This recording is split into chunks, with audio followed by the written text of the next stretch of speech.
बसलेस तर बस ना ग.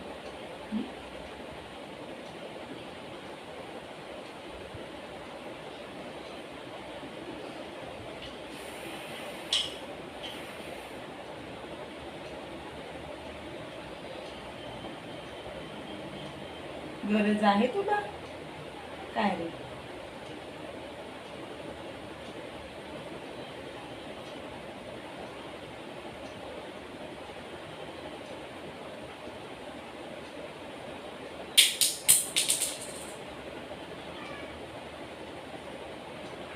झालं मन समाधान झालं का तुझं? टाकून झाली.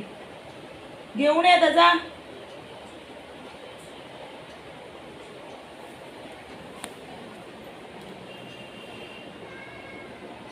काढते ना व्हिडिओ. का आता कसं व्हिडिओ काढते म्हटल्यावरती लगेच बाजूला झालं असते. कुचका बोका. गरज आहे हे अगरबत्ती लावायचं? इथे होतं. हा कुचकेपणा करायची सवयच आहे.